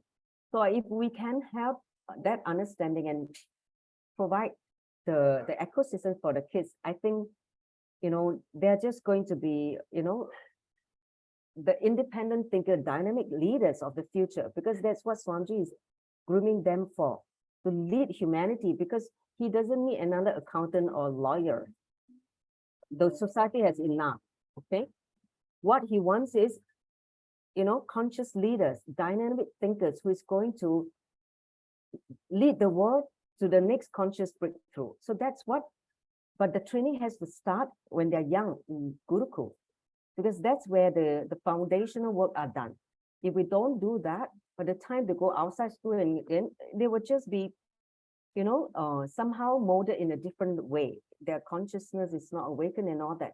So they'll be just an ordinary human being, not, having the consciousness awakened to express that leadership consciousness. So I think that's what we're trying to do in Gurukul, and supporting Swamiji to bring these kids to him so that he can do the real work. Yes, thank you, Madhuga. Okay, so I think there is another doubt. So, yes, this one is a common one that I was saying I face too. My kids don't listen to me. How to teach them? So, I'll share about this because I had this experience. So I realized that the root of it was incompletion between my child and I. So my elder son had incompletions with me. And after because previously in his childhood, when he was born, actually my husband and I, we were just very busy working. Yeah, so then I hired a helper to look after my elder son. And when my second younger son was born, I hired another helper. So you see, I'm actually not doing the role of a mom at that point of time. So only like last year, after both my helpers left, because I needed some time to transition slowly as well. So after both my helpers left and I start to take care of both of them myself, I realized that slowly they start to complete. So previously, it's not that I didn't do completion with them. I still did completion with my elder son, but he was not willing to let go. I think because he doesn't see any action on my part, probably. So then afterwards, after I start taking care of them myself, then it starts to change. And slowly I can see that my elder son start to let go of his incompletion with me, and he really unclutched from it. And I can now teach them. And of course, there's Swamiji's grace as well. In fact, I still face this problem as early as this year. It was only in the recent the last Mahaparama Shiva Home, yes, season, where I kept, telling Swamiji, my kids don't listen how to homeschool them. They don't listen to me. And of course, I was also telling the acharyas that. So they told me that, yes, firstly, it's because I don't listen to myself. And at the roots, there's also incompletions. And Swamiji just removed it as well, because I asked him for the blessing. And I just realized, like, just within 2 to 4 weeks, I could see the gradual change in my eldest son's attitude. So it's really amazing. I think Guru's grace as well as completion is very important for this. Okay, so anyone else would like to share about this, how to address this common doubt?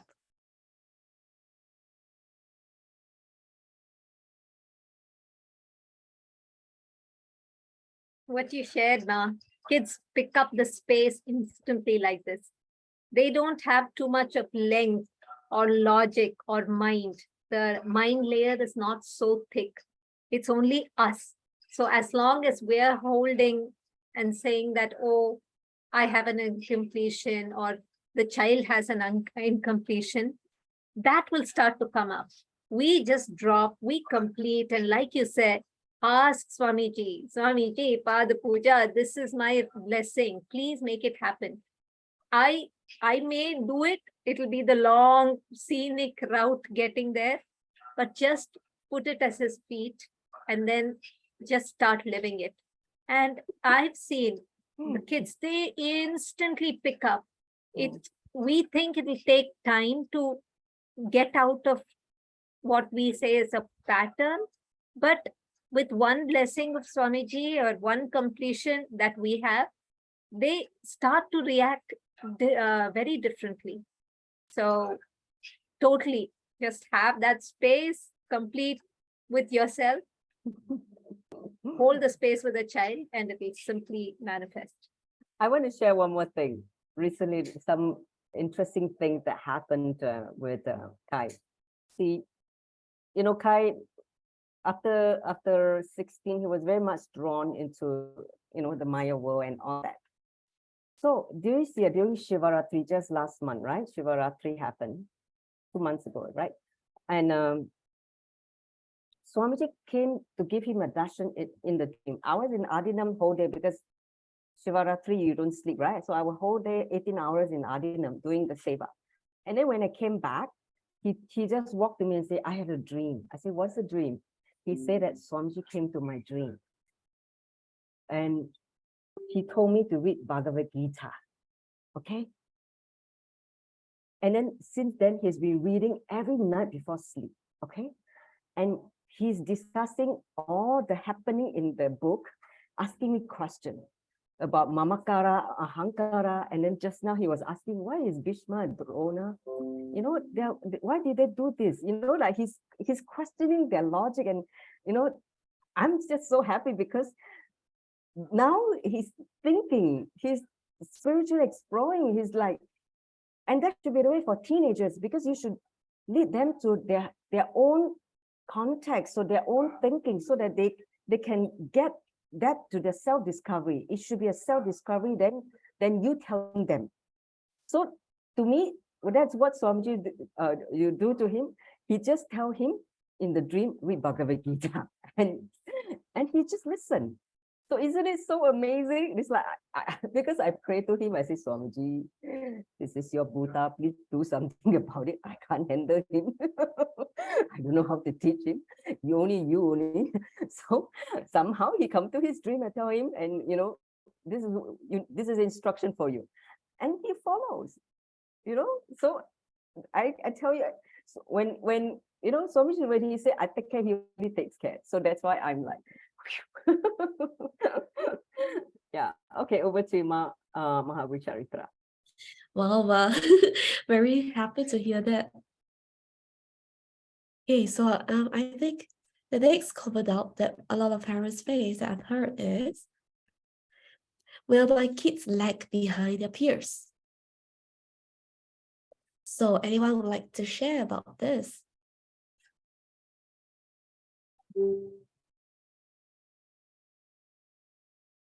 So maybe I'll share first. So as I mentioned, I had this problem. Actually, when my elder son was 3-year-old to 4-year-old, I was constantly comparing. I was constantly comparing him and his peers. And I always feel that he is like, on the losing end, that he's lagging behind. But I realized slowly, I realized that actually, you know what? It's just my own self-doubt. And I project that self-doubt onto him. So, and also it's about, like, because I always had this thing about comparison, right? So I also project it onto him. And because I have self-doubt that, maybe I am not as good as others. So then I project that onto him as well.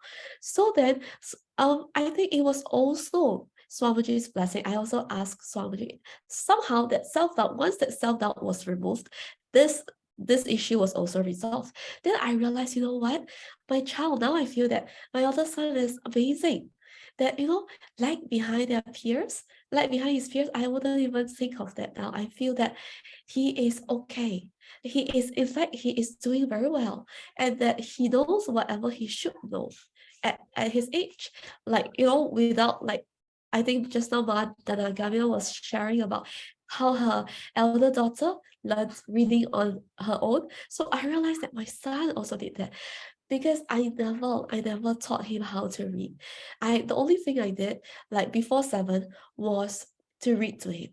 Other than that, I never consciously ask him to write or read. And I'm so amazed because now that he has turned 7, I start to do a little bit more academic stuff with him. And I realized that, wow, he knows all of these things. So then, therefore, I do not have this issue anymore. Yeah, so it's really very... Swamiji will teach Yes, him in his own way, so don't worry. And Swamiji, Buddha in the inner world, Bill Gates in the outer world. What Swamiji's energy gives is not just okay in the inner world, simply leadership that will happen to have. Simply on the outer world, you'll see they'll start to manifest, and it'll be us understanding. Right now, it's not that he does not have that. He is talking to Devi and Paramashiva and all. We are not able to still tune into that. That's all. So that initiation, that connection with Swamiji is all that is needed. And then we gracefully take ourselves out of the way is what we can do, is what I'll say. I like the way you put it. Just take yourself out of the way and let the guru and the because we don't know to do it better than him, a better job than him. Yeah.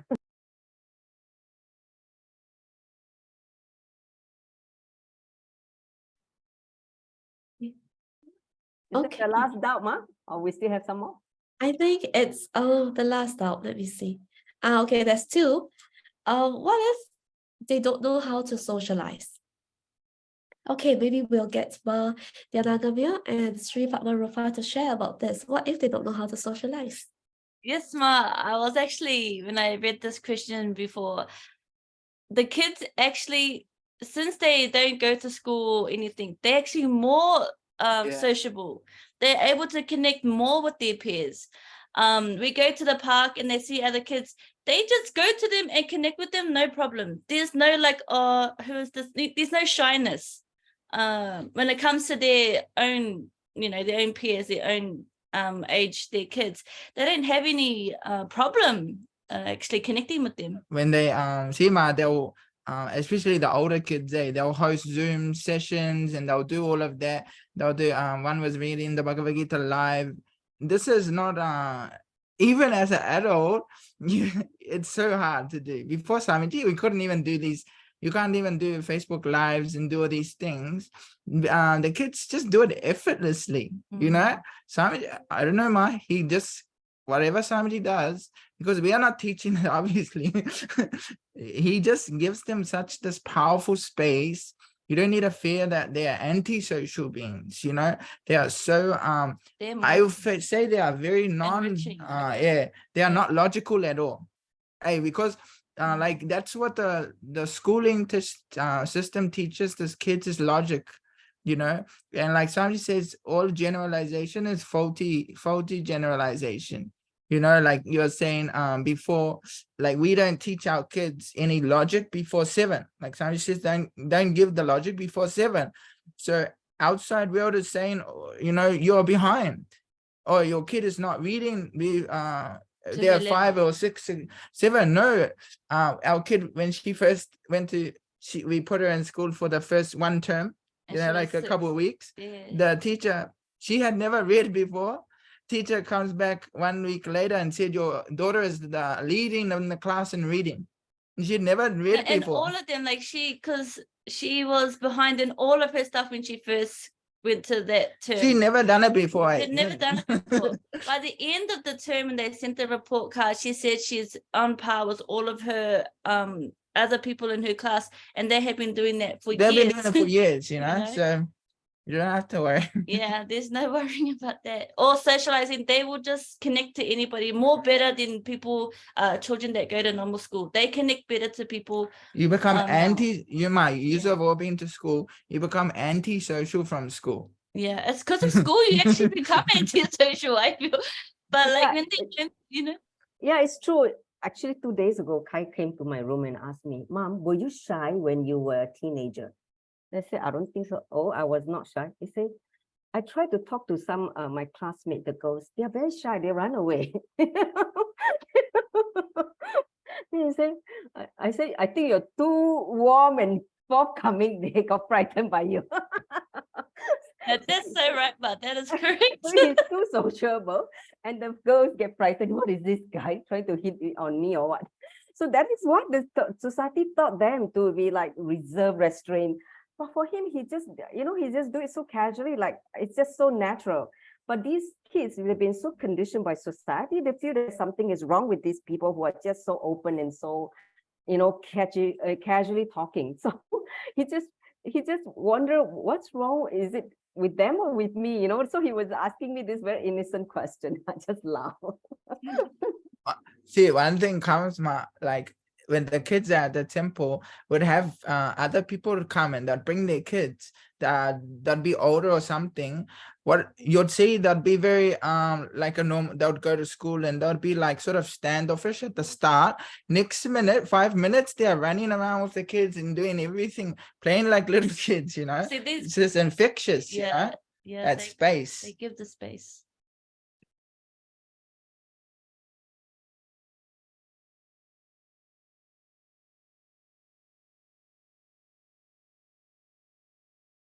Thank you so much, Ma Dhyanangamya and Sri Padmarupa Matuka. Okay, last question. Will you be worried that your child blames you? Anyone like to answer? No, Ma, I'm happy. Send them off. If there's one thing, I'm grateful for what I've done now. What I'm really blessing myself for is opening them to Swamiji early enough, having them attend Gurukul, having them attend and be in Gurukul. So Absolutely nothing. If anything, I may have other doubts, other things come up, but this thing, absolutely nothing, because I know the best has happened and I have handed them to the most compassionate, most responsible, most powerful hands possible. What I have done, I've done. I agree, What Ma. I could do. I remember when Swamiji once said that the earlier you make your child independent, the quicker you're liberated from them. So our job is to make sure that we lead them to the source and they become independent thinker and powerful. Then we just sit and watch and enjoy. Yeah. Wow, okay, thank you. Yes, actually, I have the same thing also. I feel like, yeah, there's no such doubt in me. I definitely made the best choice I could make. Yes, thank you so much, everyone. Thank you so much. I have something to share because Yeah. the part like, will my children blame me? I just want to assure you that, because I didn't have the chance to homeschool my child. And my eldest son is already like, he will be 19 by December. He's really start going to the army. And then the younger son is 13. So it's like, of course, it's different. If I can go back in time, I will do the homeschooling part. Definitely. I can tell you there's the other way, is that my son blame me if I didn't homeschool that earlier. Because I can say that life is not easy for me to bring up my two sons, especially my elder one. I had a lot of issues with, like before, in fact, I would say that socialize. He used to be able to socialize very well when he was young, like preschool. As he goes to the system, go through the system, and when he go to, because in primary school, he told me, Ma, why I can't just study maths and science? I don't want to study languages. I just want to do this. The rest, I'm not interested.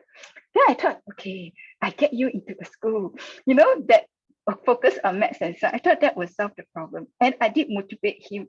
But once he go in, in Singapore, you can't. Language is a must. And it's a must to pass. So when he go into that school, initially, he still, but because another thing I didn't take into consideration, that one is like, most of the kids there are gifted. Okay, so when he go in, he's like the last, how should I say? He's the last in the end. But instead, I was thinking like, the kids there will bring him up. No, he got into like, one thing, my son is like, he doesn't like to study. He's like, he don't like to study already. So when you go into this kind of secondary school where all these things like maths and science that accelerate, if you don't put in any effort, you will just lag behind. And so it's like when he goes to like secondary, like 15 or 14 years old, when he really like literally was like lagging behind. Now he's like, even the teacher asked him to go remedial, he's not going. Yeah, last time the teacher can still like make him go, and he's still doing fine. But he already go into the stage like the teacher may afraid that, okay, he may not promote this year. So then we get to go see the principal and all these. And then because we were so afraid, because the school already warned us, and so we were thinking, okay, my husband decided to engage a psychiatrist. And then it was diagnosed that, oh, he got social economic disorder. Something like he can't, he doesn't like to interact with people. Yeah, then they say that he has a lot of difficulty, which is true in a way. Last time to us is that we didn't see, I just see that he's like a more introvert kind. Yeah, yes. He just, but it's like the situation instead of, but I remember that when he was young, it wasn't this kind of problem, but never mind. So when I realized that was actually his way of avoiding or whatever, he just didn't want to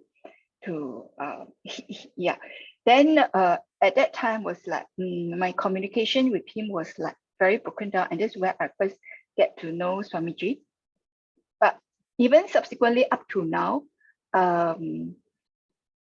actually it's like when I start to listen to his face, actually now it's like he's back into my listening space, or rather I'm listening to him.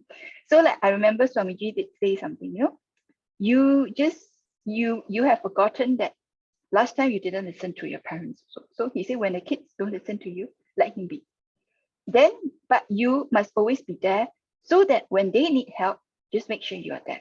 So that's how I've been like preparing myself. And I'm very thankful to Swamiji, because when I first went to see him, I get to ask the question, and that was my first session with completion. I didn't get to complete that day, but the question I asked him is about relationship. I say, how do I fix the relationship with my eldest son? Because that time, like 3 years back, he's not communicating. I asked him anything, I'm not getting any response. Because previously, it's like like most of the parents, we were very focused on the grades and all that, especially if he's failing, that I have to make sure that, no, you must at least finish your homework. You must at least pass. So I made him study. Yeah, so which makes our relationship very terrible. Yeah, so, but after, Swamiji answered me was that, he said, as long as you surrender to me, I will help you to manage your son. And he kept his words true so far. And I'm very thankful for Kalabera, because there's one time when it was getting like very worse, like even people scanning my son were saying, he's like in the verge of breaking down. So I asked Kalabera, what is his life purpose? How do I, should I move him? Because I don't know how to manage him already. His answer just assured me, he said, don't worry, his life is in my hands. I will train him, I will guide him. He said he's not ready to let him find out his life purpose. I'm like, oh, okay. But that was a very reassuring, and he did, because as of now, I can communicate with my son already. And I feel that he's listening, or at least I know his problem. That I just like, okay, I acknowledge your problem. Rather, I can just accept him as he is. And yeah, that's, I feel is very good. Yeah. So actually we don't have to, if you really homeschool, you should, then I can really let my son study what he likes and don't have to follow the system, which can make things, because the system is try to cover as much as they can within, and you take away the natural innocence of a child. So I feel that homeschooling is, to me, is a must, is good. And I'm very happy that some of my friends around, especially, they're actually Christians, but they actually homeschool their child, and I really admire them. Yeah.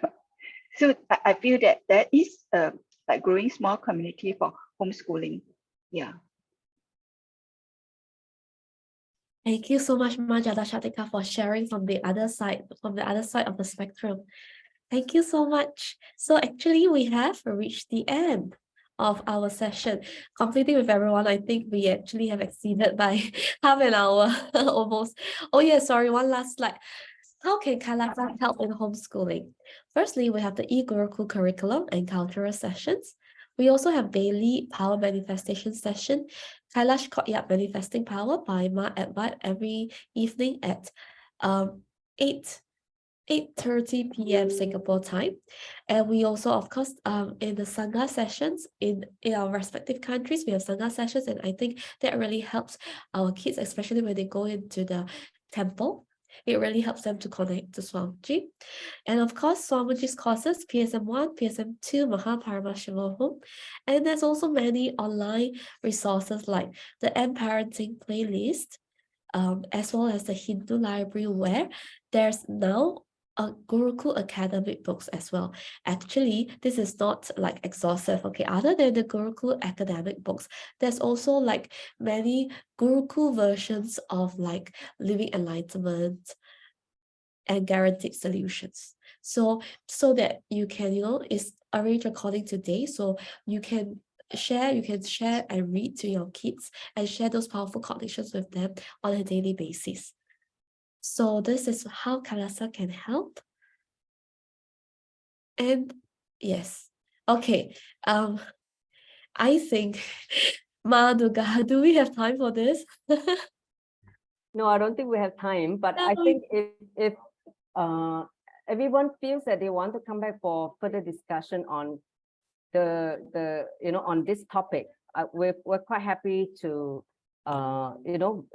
regroup back in another session, because I think this homeschooling this session just setting the context of the topic. I mean, a lot of sharing, but I think subsequently, we can have a much more time spent on real Vakyathar Sadas, like people who are against or for homeschooling. So I don't know, by today, I just want to have a show of hands, those people who are here attending. You can unshare the slide. I need to see their faces. How many of you feels that homeschooling is the future? Raise your hand. Have a look at all the parents. Yeah, okay. Correct. So if you feel that homeschooling is the future, and are you prepared for it? Do you feel that you are ready to take the jump? So it's like, if this is what you're going to do for your child or your children, then what are the things that you want to feel supported, right? So because it's not going to happen overnight. I think for Mahabhucharita, it took her at least 1 year, right? 1 year to make it happen, right? You manifested after 1 year, right? I think you went through I remember she consulted me about the curriculum, because she needed to submit the curriculum to the Ministry of Education to get approval, right? So she was asking me what these are the curriculums. I would just tell her, and then so in the way there are some kind of help the Sangha, overall Sangha can support if, let's say, the parents are interested to move along homeschooling, because like I told her that we need to gather people, the like-minded parents who want to take this untrodden path, the path, the road, not traveled by others, right? Because in many cases, you're going to be on your own, right? Doing this, because the mass will follow the system. But for you, because you know, spiritually awakened by Swamiji, you know what is the best thing for your children.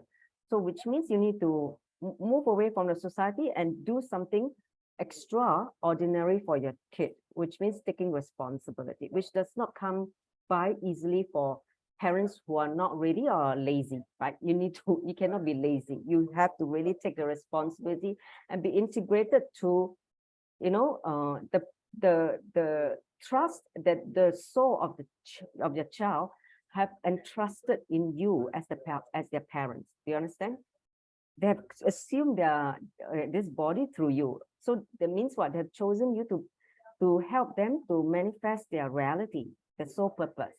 So if you don't do that, then you are like feeling that you have let them down in some way, right? So then it's like doing that, honoring that as a commitment to your child, for bring them to planet Earth. Then seeking support within the Sangha is what if you feel that you need, then we can actually have, take this discussion to the next level. I don't know how many of you, if you can type on the chat, what do you feel after this session? Okay, what do you think would be the next step, or how have you benefited? Okay, so like Jara Shadika would say, I took 3 years to transition slowly to sort out the doubts and applied homeschooling last year, and I took half a year to apply for homeschooling from Ministry of Education. Yeah, so whatever support that you need, because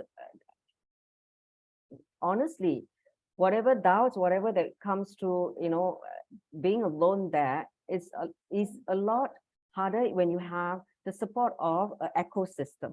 Understand? So Swamiji, when you are living in an ecosystem, you feel the energy, you feel the support of the fellow Sangha members, devotees, and that helps a lot. Need to rush right now. Okay, so shall we end the session now? And then we can take it offline. Okay, thank you all for joining. Yes, Ma, thank you. Ma, you want to conclude with a Puna mantra? Yes, okay. Thank you so much, everyone, for joining. Special thanks to Ma Shivarupa and Ma Dhanagamya and Sri Padma Rupa for sharing, adding to the discussion. Now let's end with the Puna mantra. Om Purnamidam Purnamidam Purnamudachyate Purnasya Purnamadaya Purnameva Vashishyate. Om Shanti Shanti Shanti. Hari Om Tassa. Savam Bhagavan Sri Nityananda Paramashiva Pataka Padamastu. Om Nityanandam. Okay, thank you everyone. Nityanandam. Thank you. It was such a nice session. Thank you. Yeah, thank you.